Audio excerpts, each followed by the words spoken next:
What if one of the easiest things you could do for your blood sugar doesn't require a supplement, a special drink, or an expensive piece of equipment? It takes less than a minute. And you can do it almost anywhere. After sitting for a long time, simply get up and move your body for a brief period. Stand up. Take a few easy steps. Walk around the room. Move your legs. It sounds almost too simple. But here's the important distinction. This isn't a magic 30-second trick that instantly cures high blood sugar. There is no scientifically proven 30-second action that can replace diabetes medication, a healthy eating pattern, or regular exercise. However, breaking up long periods of sitting with brief movement is a strategy recommended in diabetes care. The American Diabetes Association's 2026 Standards of Care recommend interrupting prolonged sitting at least every 30 minutes, including with brief standing, walking, or other light activity, for blood glucose and cardiometabolic benefits. And for adults over 60, this idea can be especially practical because it doesn't require a gym. So today, we're going to explain what this habit actually does, when to use it, how it fits into your daily routine, and why you shouldn't expect a single 30-second movement break to replace proper diabetes care. Let's get started. Blood sugar, also called blood glucose, is one of the body's main sources of energy.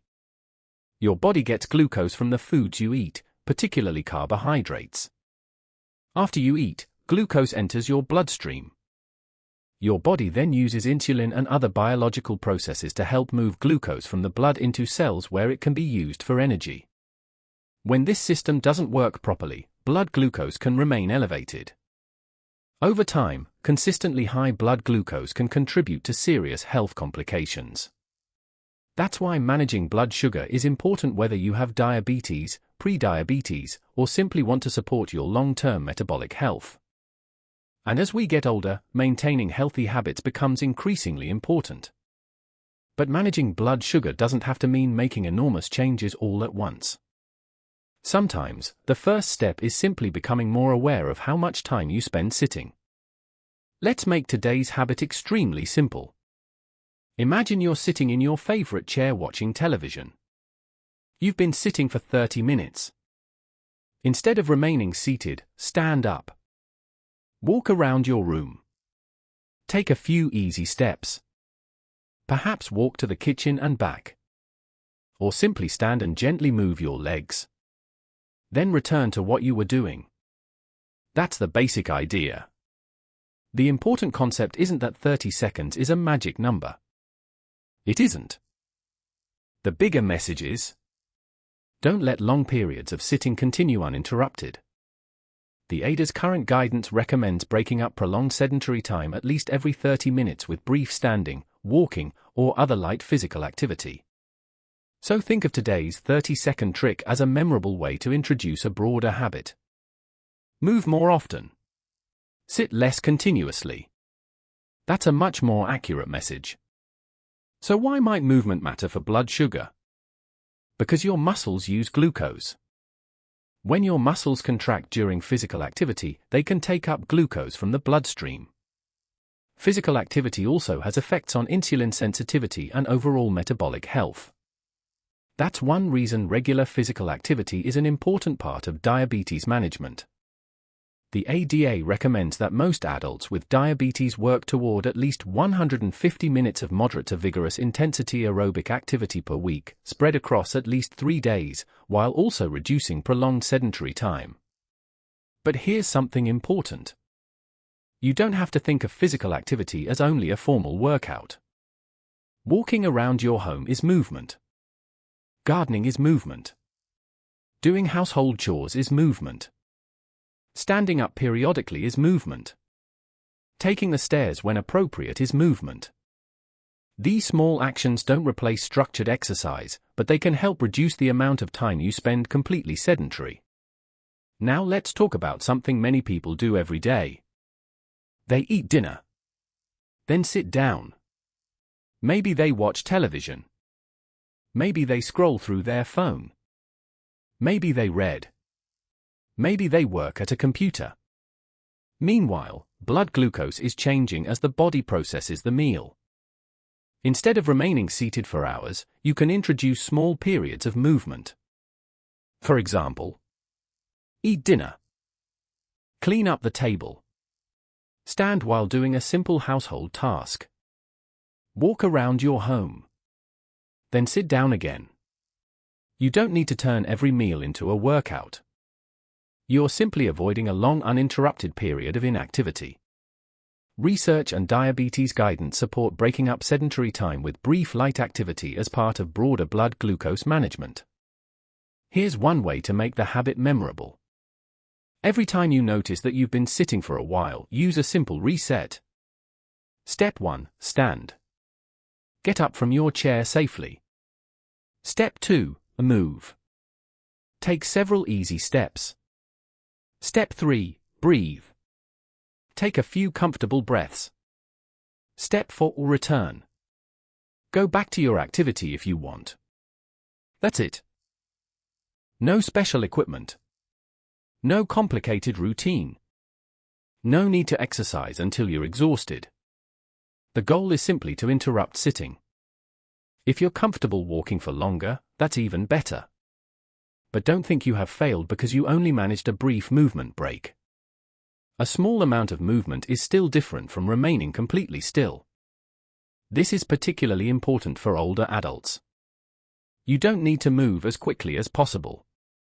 You don't need to sprint around your house. You don't need to perform jumping exercises. And you certainly shouldn't push yourself into dizziness or exhaustion just because a video told you that you need to drop your blood sugar fast. The goal is safe movement. For many people, slow walking may be enough for a movement break. If you're unsteady, use appropriate support. Keep walkways clear. Wear stable footwear. And if you have significant mobility limitations, ask your healthcare professional or physical therapist about appropriate movements. A healthy habit should make you feel more capable and not put you at unnecessary risk. If you have diabetes, you should understand that physical activity can affect blood glucose differently from one person to another. Your response may depend on your type of diabetes, your medications, what you ate, when you ate, the intensity of activity, how long you exercise, your current blood glucose level, your overall health. For people taking insulin or certain medications that increase insulin availability, physical activity can sometimes contribute to low blood glucose.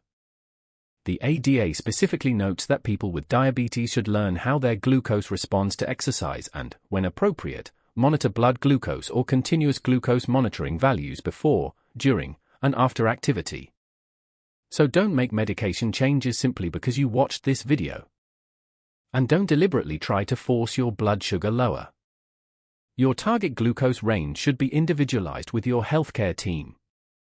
Let's make this absolutely clear. If your doctor prescribed medication for diabetes, high blood sugar, or another condition, continue taking it exactly as prescribed unless your healthcare professional tells you otherwise. A few seconds of movement cannot replace prescribed medication. Blood glucose monitoring when recommended. Healthy nutrition. Regular physical activity. Medical appointments. Diabetes education. Think of movement as an additional tool, not a replacement. If your blood sugar remains consistently above your target, speak with your healthcare professional. Don't simply keep adding more and more movement in an attempt to correct it yourself. Here's where today's habit becomes much more interesting. Imagine someone sits for 8 or 10 hours throughout the day. They may exercise for 30 minutes in the morning. That's excellent.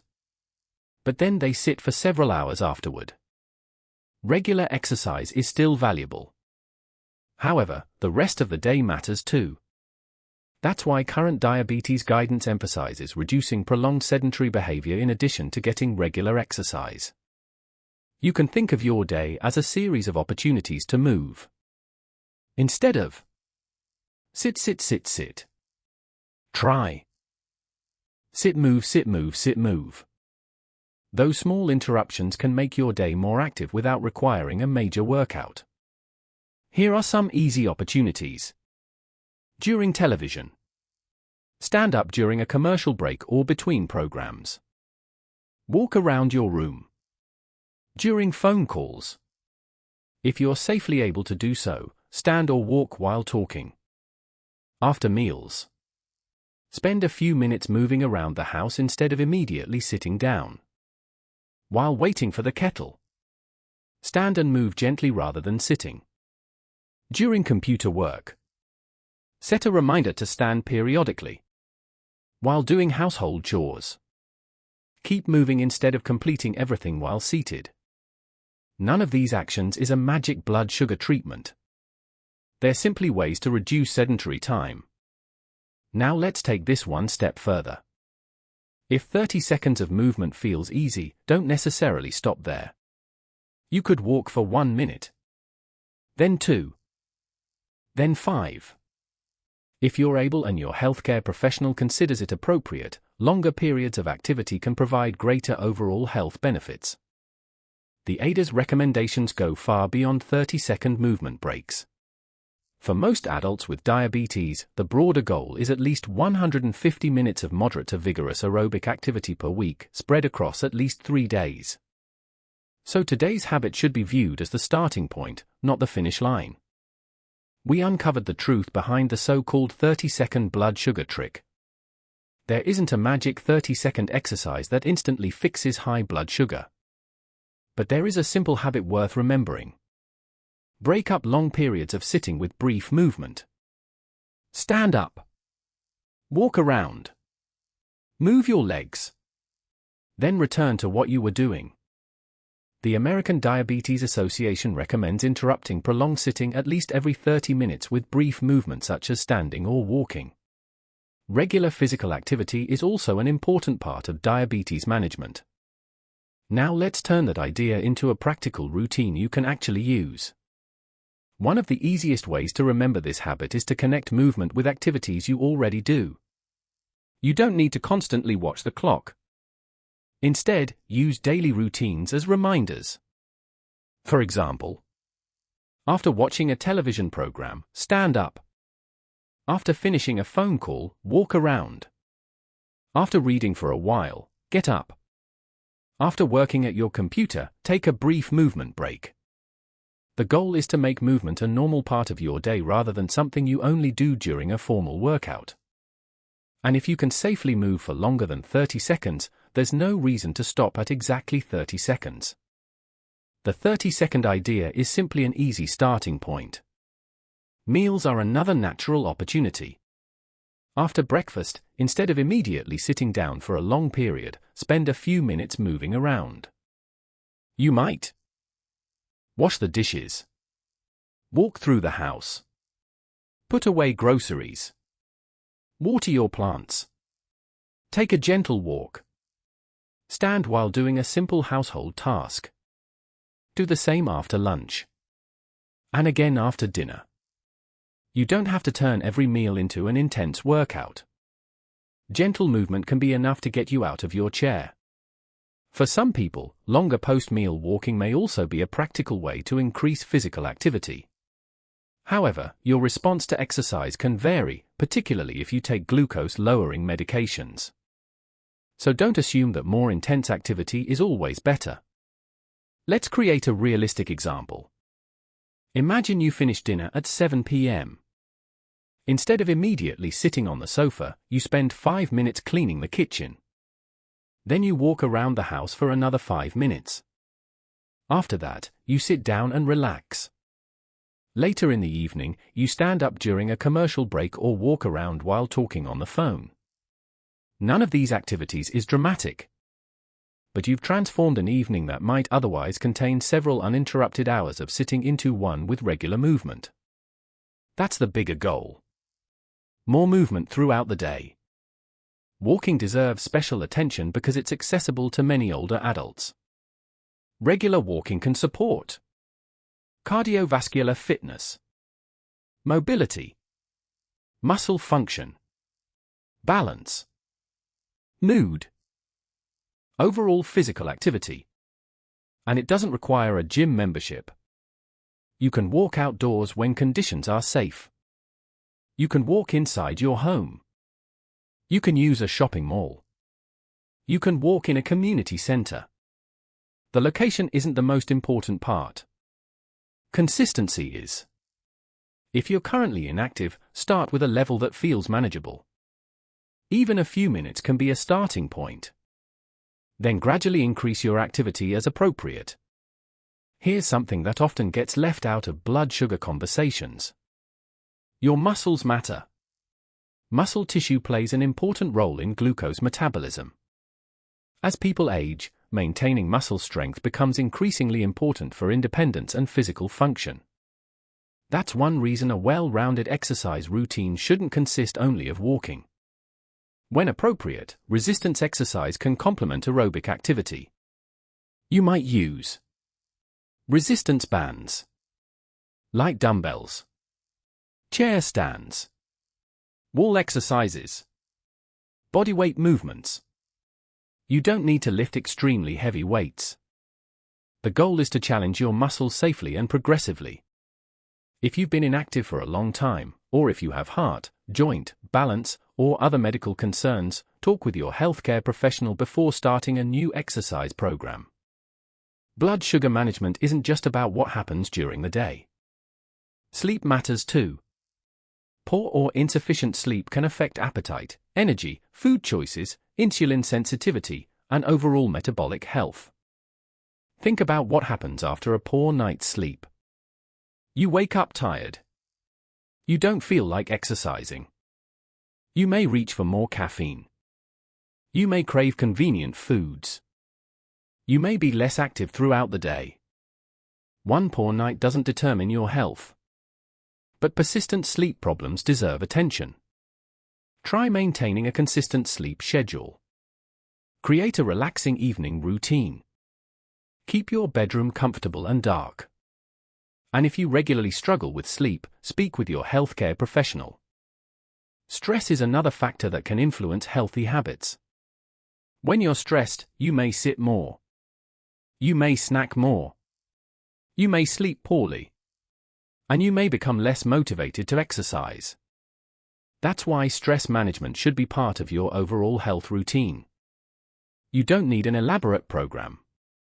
Try simple activities such as deep breathing, gentle stretching, walking, gardening, reading, listening to calming music, spending time with friends or family.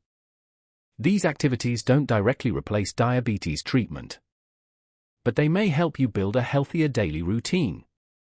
Now let's talk about what not to do. Mistake 1: thinking 30 seconds is magic. It isn't. The benefit comes from regularly interrupting sedentary time and being physically active overall. Mistake 2: exercising extremely hard. More intensity isn't automatically better. Especially if you're new to exercise, start appropriately. Mistake 3: ignoring your medication. Never stop diabetes medication because you started walking.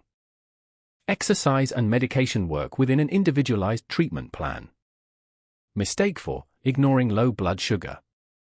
Some diabetes medications, particularly insulin and insulin secretagogue medications, can increase the risk of exercise-related hypoglycemia. If you're at risk, follow your healthcare team's instructions for monitoring and managing glucose around physical activity. Mistake 5: sitting all day because you exercised once. A 30-minute workout is excellent. But it doesn't mean you need to remain seated for the rest of the day. Try to combine regular exercise with frequent movement breaks. Let's put everything together. Morning. Wake up and follow your normal medication and glucose monitoring routine if prescribed. Eat a balanced breakfast. Avoid sitting for hours afterward. Add brief movement breaks. After breakfast, spend a few minutes walking or doing light household activity if you're able. Mid-morning. If you've been sitting for a while, stand and move. Lunch. Choose a balanced meal appropriate for your health needs. Then avoid immediately settling into several hours of uninterrupted sitting. Afternoon. Take another short movement break. If appropriate, go for a walk. Dinner. After eating, spend some time standing or walking instead of immediately sitting for the rest of the evening. Night. Wind down. Prioritize sleep. And prepare for the next day. This routine isn't complicated. And that's precisely why it can be sustainable. Don't expect to see dramatic changes in your blood sugar from one 30-second movement break. Instead, think long-term. You're building a pattern. Over time, healthier movement habits can become part of a broader approach to metabolic health. Your goals might include more daily movement, less uninterrupted sitting, better fitness, improved strength, healthier eating, better sleep, appropriate weight management, following your medical treatment plan. These habits work together. And remember that blood sugar targets are individual. What is appropriate for one person may not be appropriate for another. Your healthcare professional can help you determine your personal goals. Let's review the main lessons from this video. Number 1. Don't believe the magic trick claim.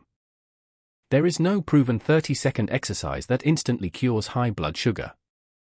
Number 2. Break up long periods of sitting. Stand up and move regularly. Current ADA guidance recommends interrupting prolonged sitting at least every 30 minutes. Number 3. Move after meals.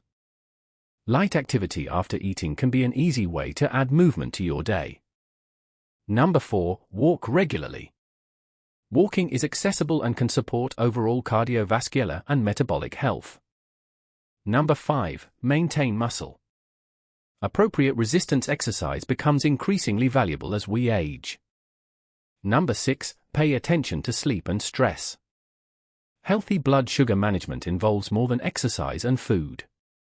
Number 7. Follow your medical plan.